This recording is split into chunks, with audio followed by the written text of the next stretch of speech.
नमस्कार. कुठलीही insurance policy विकत घेताना आपण हे पाहतो की कमीत कमी प्रीमियममध्ये आपल्याला जास्तीत जास्त कव्हरेज कसं मिळेल. पर्सनल ॲक्सिडेंट इन्शुरन्स पॉलिसी म्हणजेच अपघाती विमा हा विकत घेताना सुद्धा आपण हा क्रायटेरिया लावतो.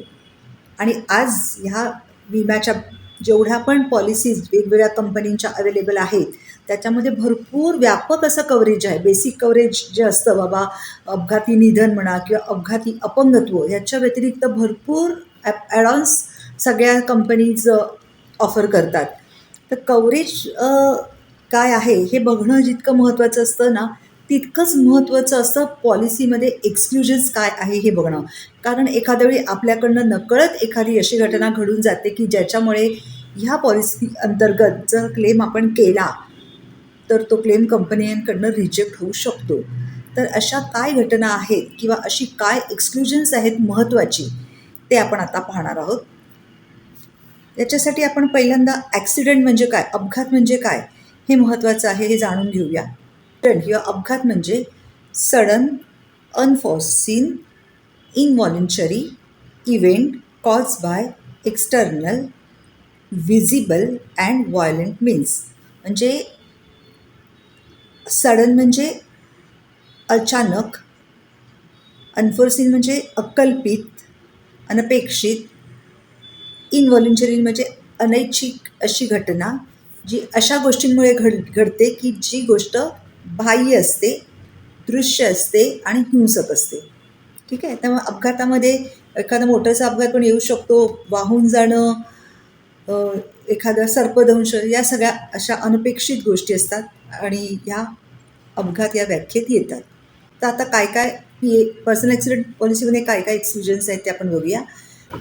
पहिलं एक्सक्लुजन आहे सुसाईड म्हणजेच आत्महत्या. आत्महत्या पर्सनल ॲक्सिडेंट पॉलिसीमध्ये कवर नाही आहे कारण ती ऐच्छिक असते, व्हॉलंटरी असते. दुसरं एक्सक्लुजन आहे अटेम्प्ट टू सुसाईड म्हणजे आत्महत्येचा प्रयत्न करणं, स्वतःला शारीरिक इजा करून घेणं आत्महत्येसाठी. पण असा प्रकारचा प्रयत्न असफल होतो आणि त्या माणसाचा जीव जात नाही, पण त्याला काही अपंगत्व येतं म्हणा किंवा त्याला हॉस्पिटलाइज व्हायला वेळ येते. तर अशा प्रकारचे सुसाईड आणि अटेम्प्ट टू सुसाईड हे दोन्ही पर्सनल ॲक्सिडेंट पॉलिसीमध्ये कवर नाही आहेत कारण ते ऐच्छिक आहेत, व्हॉलंटरी आहेत. IPC सेक्शन 309च्या अंडर अटेम्प्ट टू सुसाईड हा गुन्हा होता, आता तो गुन्हा नाही आहे. पण तरीही पर्सनल ॲक्सिडेंट पॉलिसीमध्ये ह्या दोन्ही गोष्टी कवर होत नाही. इथे मला एक छोटासा सामाजिक संदेश द्यावासा वाटतो की प्रत्येकाच्या लाईफमध्ये चढ उतार असतात, चांगले वाईट दिवस दोन्ही असतात. पण जेव्हा एखाद्याच्या आयुष्यात वाईट दिवस येतात ना तेव्हा त्यांनी फक्त शांतपणे आणि धीरोदात्तपणे परिस्थितीला तोंड द्यायचं आणि शांत राहायचं, पेशन्स ठेवायचे. कारण कालांतराने काय होतं, एक तर दिवस तरी बदलतात नाहीतर आपण तरी बदलतो. म्हणजे काय होतं, तर वाईट दिवस बदलून चांगले दिवस येतात किंवा आपण तरी एकदम सीझन होतो अशा प्रकारच्या संकटांना तोंड द्यायला आणि मग त्या संकटांचं आपल्याला काही वाटेनसं होतं. ठीक आहे. तर एक्सक्लुजन आहे न्यूक्लिअर और रेडिओलॉजिकल एमिशन म्हणजे किरणोत्सर्ग किंवा आण्विक उत्सर्जन. बघा, कुठल्याही प्रकारचं उत्सर्जन म्हणजे एमिशन किंवा पोल्युशन हे पर्सनल ॲक्सिडेंट इन्शुरन्समध्ये कवर नसतं. कारण बघा, अशा प्रकारचे एमिशन म्हणा, पोल्युशन म्हणा, हे स्लोली होत असतं. आणि पर्सनल ॲक्सिडेंटची जी व्याख्या मागाशी मी तुम्हाला सांगितली ॲक्सिडेंटची, तर त्याच्यामध्ये काय सडनली व्हायला गोष्टी पाहिजे. ठीक आहे. त्यामुळे आता ह्याचं उदाहरण द्यायचं म्हणजे एक भोपाळ जी वायुगळती ही मोठी दुर्घटना झाली ती पर्सनल ॲक्सिडेंट पॉलिसीमध्ये कवर होत नाही अशा प्रकारचं. दुसरं म्हणजे एक उदाहरण असं आहे की दिल्लीमध्ये एक युनिव्हर्सिटी होती, तर त्यांनी आपल्या काही भंगारमध्ये आपल्या काही मशिनरी विकल्या. मायापुरी म्हणून एक मार्केट आहे तिकडे, त्यामध्ये भंगारवाल्यांना त्या विकल्या आणि त्याच्यामध्ये त्यांनी अशी पण एक यंत्र त्यांच्याकडनं चुकून विकलं गेलं ज्याच्यामधनं किरणोत्सर्ग होत होता. प्रकारच्या ज्या हॅझार्डस गुड्स असताना त्याचं मॅन्युफॅक्चरिंग म्हणा, त्याचं पॅकिंग म्हणा, ते कुठल्याही पद्धतीनं त्याचं हाताळणं असो, त्याचं ट्रान्सपोर्टेशन असो किंवा त्याचं डिस्ट्रॉय करणं असो, ह्याच्यासाठी प्रक्रिया आहे. ती पार न पाडता त्यांनी ते अशा काही गोष्टी होत्या, काही यंत्रणा होती, ती स्क्रॅपमध्ये विकली आणि मग त्याच्यातनं काही किरणोत्सर्ग झाला आणि त्याच्यामुळे काही लोकांचा जीवसुद्धा गेला. मग मग अशा प्रकारचा जर घटना पर्सनल ॲक्सिडेंट पॉलिसीमध्ये कव्हर नाही होत, मग त्या कुठे कव्हर होतात? तर त्याच्यासाठी वेगळ्या स्पेशल पॉलिसीज असतात. त्याच्यानंतर आहे सेल्फ इन्फ्लिक्टेड इंजुरी, इंटेन्शनली स्वतःला हर्ट करणं, जाणून बुजून स्वतःला शारीरिक इजा करणं. पण त्या इजा करण्याचा हेतू आत्महत्या हा नसतो. मग काय असतो? तर to cope up with intense emotional pain, stress और फिलिंग्स, ओव्हरवेल्मिंग फिलिंग्स. म्हणजे एखादा खूप ताण असतो, भावनिक कुचंबणा असते, मग तिला कुठे वाव नसतो. मग अशा वेळी ती व्यक्ती काय करते की स्वतःला आत्मक्लेश करण्याचा एक भाग म्हणजे स्वतःला काहीतरी इजा करते, कट मारून घेणं म्हणा स्वतःला, असं काहीतरी करते की ज्याच्यातून तिचा तो स्ट्रेस रिलीज होईल. आता ह्याचं उदाहरण द्यायचं म्हटलं म्हणजे बघा, आपल्या सगळ्यांची लाडकी आताची नॅशनल क्रश गिरिजा ओक हिची एक वेब सिरीज आहे परफेक्ट फॅमिली. त्यामधली ती सुनेची भूमिका केली आहे. त्याच्यामध्ये ते दाखवलं एकत्र कुटुंबामध्ये ती एक स्त्री आहे, ती सून आहे, मग तिला घरामध्ये काही वाव नाही, सासू काही किचनमध्ये जाऊ देत नाही, नवरा म्हणतो नोकरी पण नाही करायची, आणि एकत्र कुटुंबामुळे तिला स्वतःचा संसार स्वतःच्या मनाने पण करता येत नाही, खूप तिची भावनिक कुचंबणा होते. मग ती काय करते, असं काही तिच्या घटना झाली की तिला खूप स्ट्रेस झाला की ती जाते बाथरूममध्ये जाते आणि ती स्वतःच्या मांडीला अशी कट मारून घेते. प्रत्येक घटनेसाठी ती एक एक कट मारते. ते खूप बघणं दुःखदायक आहे. पण अशा प्रकारे जेव्हा सेल्फ इन्फ्लिक्टेड इंजुरी असते, जाणून बुजून स्वतःला शारीरिक काहीतरी हर्ट करून घेणं, आत्महत्येसाठी नाही, अशा प्रकारच्या एखाद्या इमोशनला रिलीज करण्याकरता, तर ती पर्सनल ॲक्सिडेंटमध्ये कव्हर नाही आहे. नंतरचं पुढचं एक्सक्लुजन म्हणजे war and warlike situation whether declared or not. म्हणजे युद्ध आणि युद्धजन्य परिस्थिती, मग ते सरकारने घोषित केलेले असो युद्ध किंवा ते अघोषित युद्ध असो. आता याचं उत्तम उदाहरण म्हणजे आता आपण जगात जे चाललेलं आहे ते पाहिलं तर आपल्याला कळेल काय नक्की आहे. आणखी दुसरं म्हणजे न्यूक्लिअर वेपन्समुळे म्हणा किंवा न्यूक्लिअर वेस्टमुळे म्हणा किंवा न्यूक्लिअर फ्युएलमुळे जर काही नुकसान झालं तर ते सुद्धा personal accident policy break cover नाही, कारण ही लॉसेस जी आहेत ना ही कॅटॉस्ट्रॉफिक, खूप प्रचंड मोठ्या प्रमाणात ही लॉसेस असतात.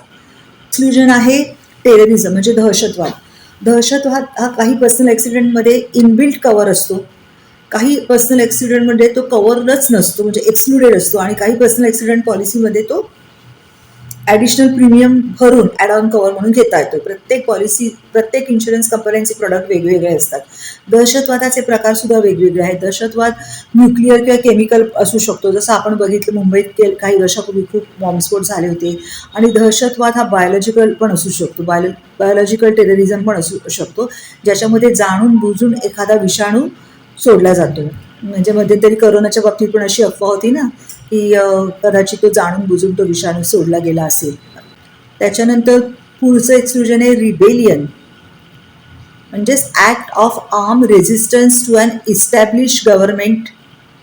बंड, आता जे प्रस्थापित शासन आहे त्याच्या विरोधात आर्म म्हणजे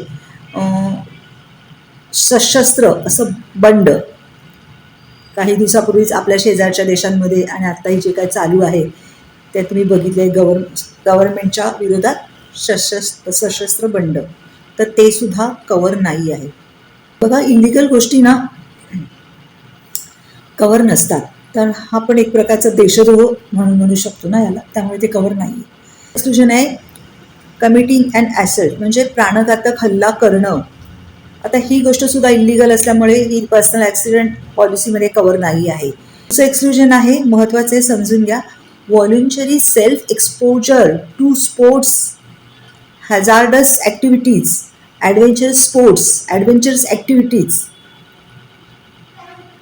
म्हणजे असे काही साहसी खेळ असतात किंवा साहसी काही क्रिया असतात, त्याला आपण स्वतःहून त्याच्यात सहभाग घेतला आणि त्याच्यामुळे जर अपघात झाला आणि अपंगत्व आलं किंवा मृत्यू आला तर तो पर्सनल ॲक्सिडेंट पॉलिसीमध्ये कव्हर नाही आहे. तर अशा प्रकारे कुठले स्पोर्ट्स असू शकतात याचं उदाहरण बरेच पॉलिसीमध्ये दिलेलं असतं, जसं rafting, bungee jumping, paragliding, sky diving, scuba diving, mountaineering, parajumping, horse racing, hang gliding, parasailing, mountain biking, zip lining, deep sea diving, ice hockey, skiing, water sports, flyboarding, caving और पॉट होलिंग, हंटिंग.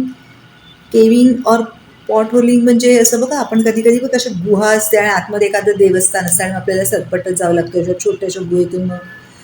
तर अशा प्रकारे त्याला caving म्हणतात. बाकीचं तुम्ही यूट्यूबवरती बघितलं तर तुम्हाला कळेल कशा प्रकारचे हे गेम्स असतात.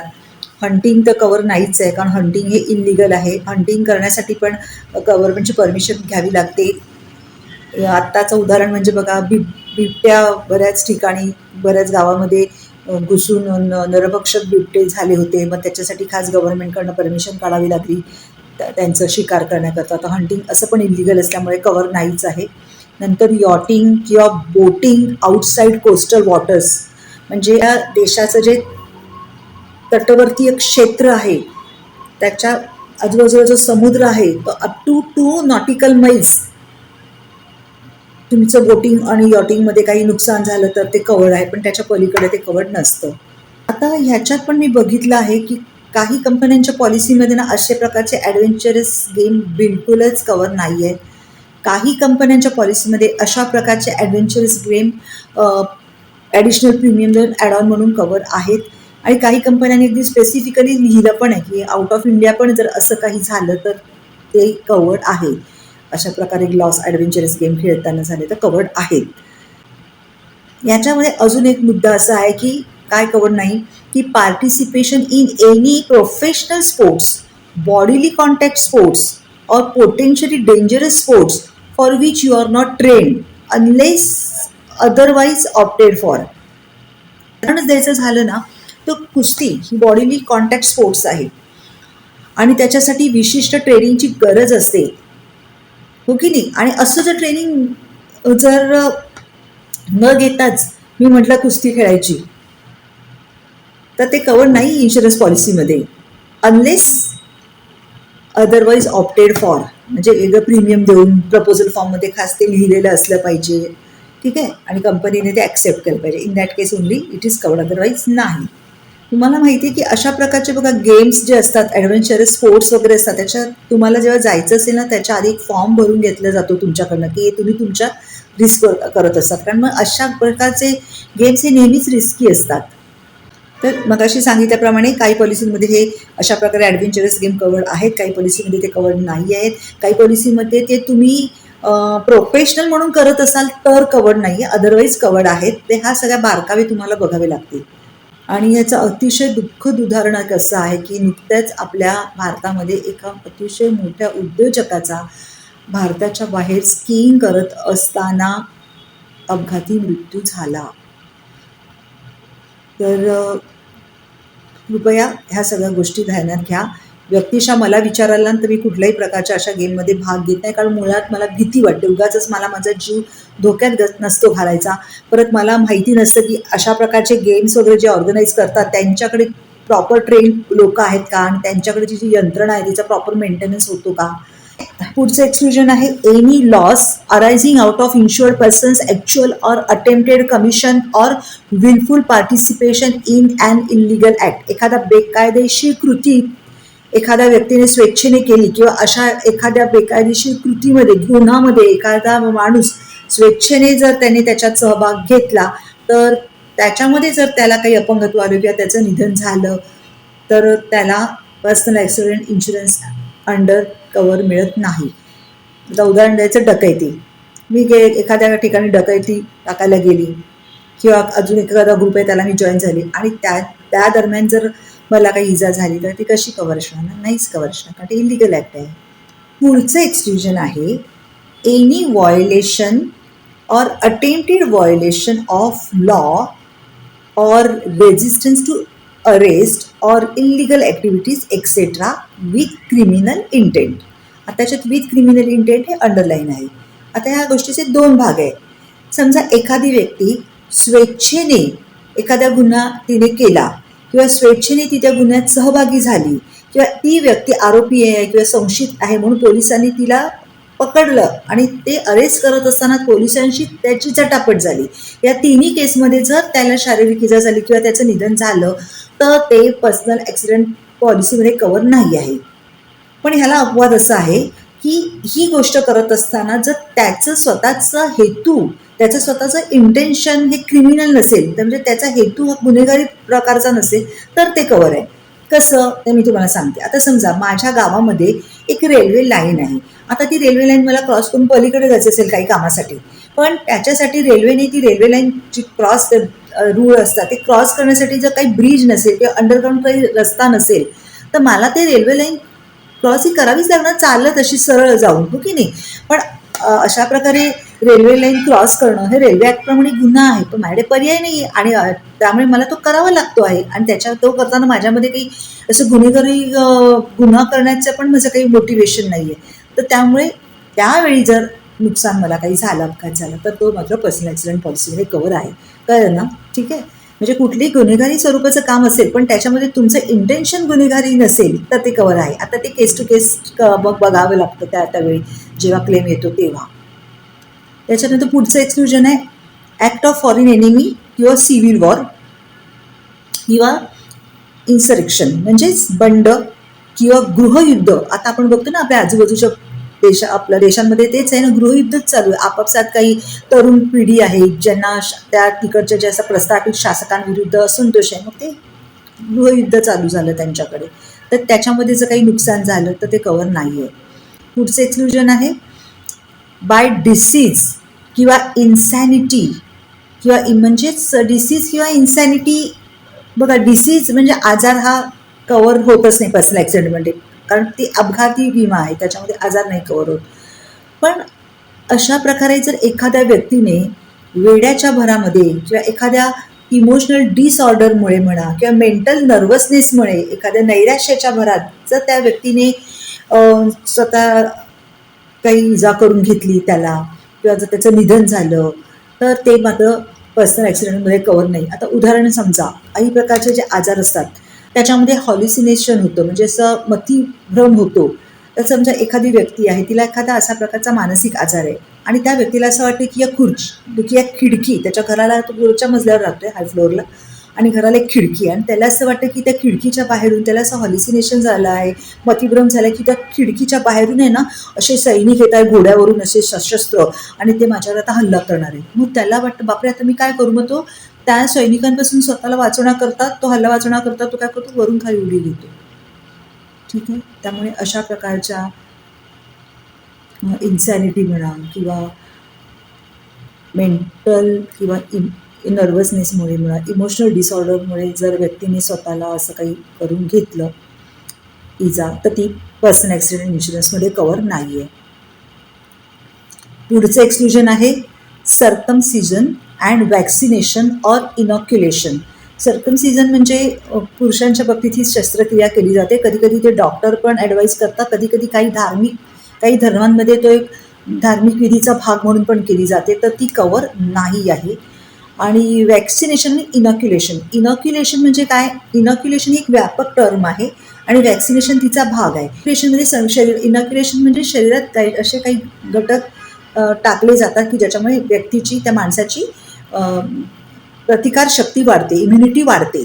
ठीक आहे. आणि वॅक्सिनेशन ही त्याच्यात इनॉक्युलेशनचाच एक भाग आहे. वॅक्सिनेशनमध्ये बघा ठराविक लसीकरण इंजेक्शनद्वारे लस दिली जाते म्हणा किंवा लहान मुलांची पोलिओची डोस असतो तो त्यांच्या ओरली त्यांना दिला जातो, पण त्याने पण आपली इम्युनिटी वाढते. पण अशा प्रकारचे ज्या गोष्टी आता सांगितल्या सर्कमसिजन, वॅक्सिनेशन, इनॉक्युलेशन हे कव्हर नाही आहेत पर्सनल ॲक्सिडेंट इन्शुरन्स पॉलिसीमध्ये.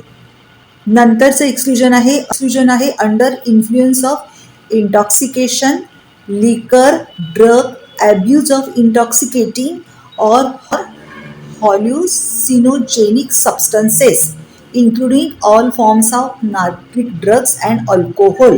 इंटॉक्सिकेशन म्हणजे कुठल्याही प्रकारची नशा करणं. ठीक आहे. अल्कोहोल ही ब्रॉड टर्म आहे आणि लिकर ही त्याच्या आत लिकरचा समावेश होतो. अल्कोहोल मध्ये एखादा इंडस्ट्रीयल किंवा मेडिसिनल सबस्टन्सचा सुद्धा, घटकांचा सुद्धा समावेश असू शकतो. आणि लिकर म्हणजे ज्याच्यामध्ये अल्कोहोल आहे असं कुठलंही बिवरेज, त्याला आपण लिकर म्हणतो.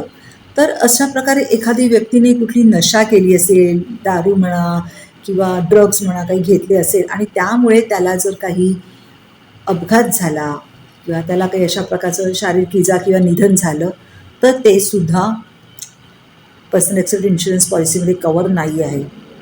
त्याच्यानंतर पुढचं एक्सक्लुजन आहे चाइल्ड बर्थ किंवा प्रेग्नन्सी. बाळाला जन्म देत असताना किंवा ती महिला गरोदर असताना जर तिला काही अपघात झाला, इजा झाली, तर ती पर्सनल ॲक्सिडेंट इन्शुरन्समध्ये कवर नाही आहे. याला पण एक एक्सेप्शन आहे, ते म्हणजे आहे एक्टोपिक प्रेग्नन्सी. एक्टोपिक प्रेग्नन्सी म्हणजे ही एक गंभीर वैद्यकीय स्थिती आहे ज्यामध्ये गर्भनलिकेमध्येच गर्भधारणा होते आणि आईच्या जीवाला धोका असतो. कवर नाही आहे पर्सनल ॲक्सिडेंट इन्शुरन्समध्ये. नंतर आहे इन्सेक्ट बाईट, म्हणजे disease spread or cause by insect bite किंवा वेक्टर बॉर्न डिसीजेस, म्हणजे कीटक चावल्यामुळे होणारा आजार, जसं मलेरिया आहे, डेंग्यू आहे, चिकनगुनिया आहे. तर हे कशामुळे होतात? डास चावल्यामुळे होतात, काही काही बोचिड चावल्यामुळे होतात. तर अशा प्रकारचे जे रोग आहेत, इन्सेक्ट बाईट वगैरे, हे पॉलिसीमध्ये कवर नाही आहेत. ह्याच्यासाठी मी एक पर्सनल ॲक्सिडेंटमध्ये पण ह्याच्यासाठी मी एक वेगळा व्हिडिओ बनवला आहे. जे आपल्या करिश्मा कपूर, त्यांचे जे मिस्टर आहेत, त्यांचं दुःख निधन झालं मधमाशी तोंडात गेल्यामुळे, तर त्याच्यासाठी मी एक खास वेगळा व्हिडिओ बनवला आहे, तर तुम्ही तो जरूर पहा. पण आत्तापुरतं तरी इन्सेक्ट बाईट कवर नाही आहे आणि पॉलिसीमध्ये हल्ली ते स्पेसिफिकली सांगितलं जातं की इन्सेक्ट बाईट कवर नाही आहे, मॉस्किटो बाईट कवर नाही आहे, असं स्पेसिफिकली हल्ली म्हणजे मेन्शन केलं जातं. पुढचं पण स्नेक बाईट कवर्ड आहे. इन्सेक्ट बाईट जरी कवर नसलं तरी स्नेक बाईट कवर आहे. वाहून जाणं पाण्यामध्ये, ते सुद्धा आपल्याकडे कवर आहे पर्सनल ॲक्सिडेंट इन्शुरन्स पॉलिसीमध्ये. नंतरच एक आहे non compliance of any law related to public health और public safety. Non compliance with rules, regulations, orders, guidelines और policies issued under any of above law. एखाद्या कायद्याचं उल्लंघन केल्यामुळे जर एखाद्या व्यक्तीला शारीरिक इजा किंवा तिचं निधन झालं, तर ते पर्सनल ॲक्सिडेंट इन्शुरन्स पॉलिसीमध्ये कवर नाही आहे. बरेचदा बघा, लोक अशी तलाव असतात, मोठे मोठे धरणं असतात, त्याच्यानंतर धबधबे असतात. आपल्याकडे महाराष्ट्रामध्ये तर पावसाळी पर्यटनाचं खूप सगळ्यांना अगदी आनंद असतो. मलाही त्याचा आनंद आहे. पण कुठलाही आनंद जेव्हा आपण हे करत असतो, आनंद जेव्हा साजरा करत असतो, हो की नाही, त्यावेळी त्यात थोडंसं भान पण आपल्याला ठेवता आलं पाहिजे. कारण प्रत्येक ठिकाणी गव्हर्नमेंट लिहितं की बघा ह्याच्या पुढे जाऊ नका, इथे आपल्या रायगडच्या इथे जो देवकुंड धबधबा आहे, इथे पवना डॅम आहे, इथे कितीतरी ॲक्सिडेंट झालेले आणि गव्हर्नमेंट सगळ्या ठिकाणी लिहिलेलं असतं याच्या पुढे जाऊ नका, हे अपघातप्रवण क्षेत्र आहे वगैरे, पण आपण नाही लक्ष देत ना. तर अशा प्रकारे काही उल्लंघन कायद्याचं करताना झाला ॲक्सिडेंट, तर तो कवर नाही आहे. नंतर आहे पुढचं एक्सक्लुजन आहे पार्टिसिपेशन और इन्व्हॉल्वमेंट इन नेव्हल, मिलिटरी और, म्हणजे नेव्ही किंवा मिलिटरीशी रिलेटेड जे काही त्यांचे जे कामाचे स्वरूप असतात त्याच्यामध्ये जर अपघात झाला तर कवर नाही आहे, त्याच्यासाठी वेगळ्या पॉलिसीज असतात. नंतर कॉस्मेटिक सर्जरी, पुढचं एक्सक्लुजन आहे cosmetic surgery is not covered unless medically necessary due to accident. म्हणजे बघा, कधी कधी ॲक्सिडेंट होतो, हो की नाही, मग कधी जबडाचं ऑपरेशन करावं लागतं. डेंटल सर्जरीमध्ये पण 2 प्रकार असतात. एक तर ब्युटिफिकेशनसाठी असतं, किंवा आता ॲक्सिडेंट झाला आणि जबड्याला नुकसान झालं आणि आतल्या दाताचं नुकसान झालं, तर ते ब्युटिफिकेशनसाठी नसतं ना, मग ते कवर्ड आहे. किंवा कधी कधी चेहऱ्याला कुठे लागतं ॲक्सिडेंटमध्ये म्हणा, किंवा कधी बर्न केसेस असतात. बर्न केसेसमध्ये पण असं चेहऱ्याला किंवा दर्शनी भागामध्ये एखादी इजा होते, तेव्हा डॉक्टर सांगतात की प्लास्टिक सर्जरी करावी लागणार आहे. तर अशा वेळी अशा प्लास्टिक सर्जरी वगैरे कवर असतात, हो ना. पण ब्युटिफिकेशनसाठी जर केलं तर ते कवर नाही आहे. पण ॲक्सिडेंटमुळे गरजेचं असेल, डॉक्टरने सांगितलं असेल तर ते गरजेचं असेल तर कवर आहे. पुढचं एक्सक्लुजन आहे एक्सटर्नल कॉन्जेनायटल डिसीज, डिफेक्ट किंवा कॉन्सिक्वेन्सेस. म्हणजे जन्मजात जे व्यंग असतात, जन्मातच असतात आणि ते बाहेरून दिसतात, ते पण आपल्या पर्सनल ॲक्सिडेंट इन्शुरन्स पॉलिसीमध्ये कवर नाही आहे. आता उदाहरण द्यायचं असेल तर बघा, क्लेफ्ट लिप म्हणजे काही मुलांना जन्मजातच असा ओठवरचा फाटलेला असतो की जो शस्त्रक्रियेने नंतर नीट करता पण येतो, पण अशा प्रकारचं जे जन्मजात दोष असतात ते पर्सनल ॲक्सिडेंट इन्शुरन्स पॉलिसीमध्ये कव्हर नसतात. पुढचं एक्सक्लुजन आहे वाईल पार्टिसिपेटिंग ॲज ड्रायव्हर, को driver, passenger of motor vehicle during motor racing और ट्रायल रन्स और स्पीड टेस्ट. म्हणजे स्पीड टेस्टमध्ये म्हणा किंवा रेसिंगमध्ये म्हणा, मोटरच्या रेसिंगमध्ये असा प्रकारचं जे ड्रायव्हर म्हणा, को ड्रायव्हर म्हणा किंवा पॅसेंजर म्हणून जर एखादी व्यक्ती गेली तर त्याला जर काही इजा झाली तर ती पर्सनल ॲक्सिडेंट इन्शुरन्स पॉलिसीमध्ये कव्हर नाही आहे. हे पुढचं एक्सक्लुजन आहे any infection except pyogenic infection which is cause due to wound in an accident.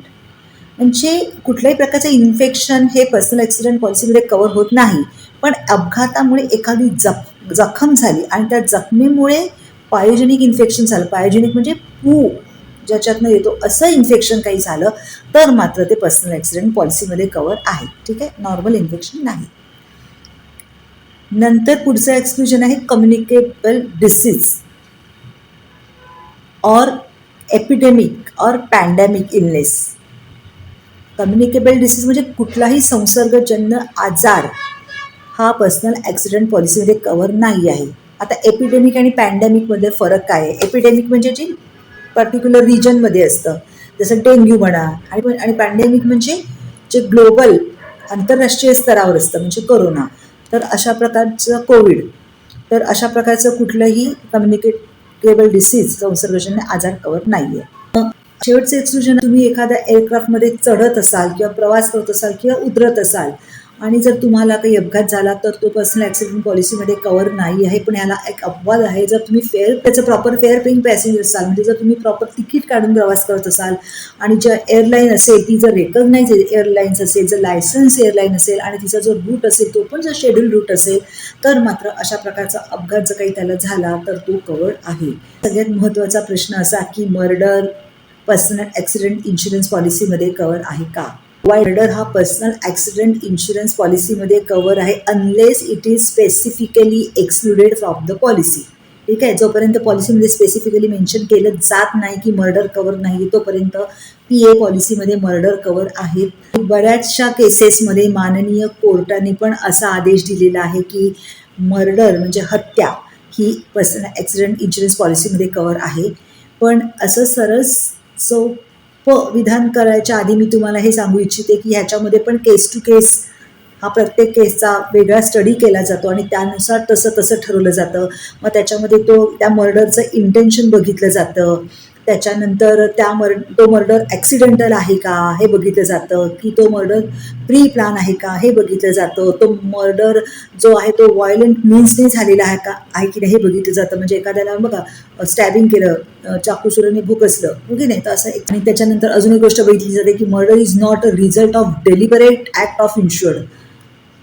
उदाहरणच द्यायचं झालं, बघा एखाद्या गावामध्ये 2 गुन्हेगारी टोळ्या असतात, मग त्या गुन्हेगारी टोळ्या आपापसात त्यांचं काहीतरी युद्ध होतं, मग समोरची पार्टी त्यातला एखाद्याचा मर्डर करते.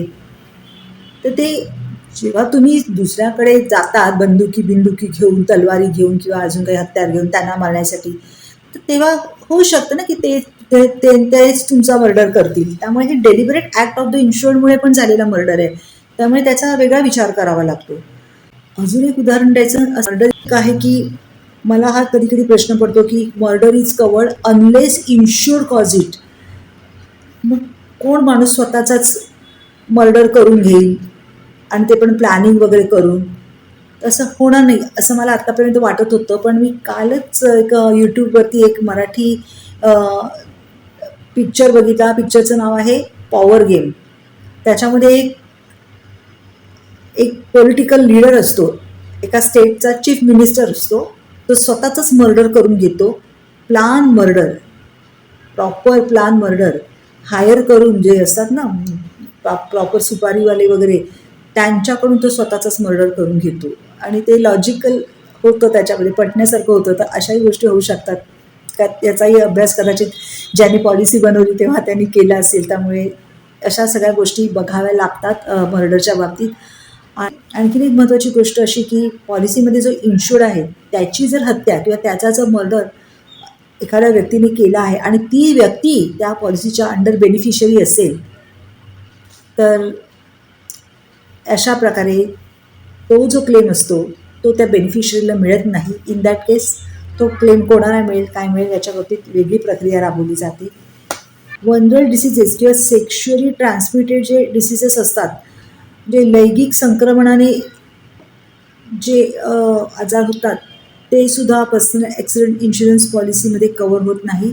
पण काही पॉलिसीमध्ये मी असं पाहिलं की these are not covered except HIV or AIDS, म्हणजे HIV आणि एड्स कवर आहे. म्हणजे हे प्रत्येक कंपनीच्या प्रॉडक्टप्रमाणे आहे.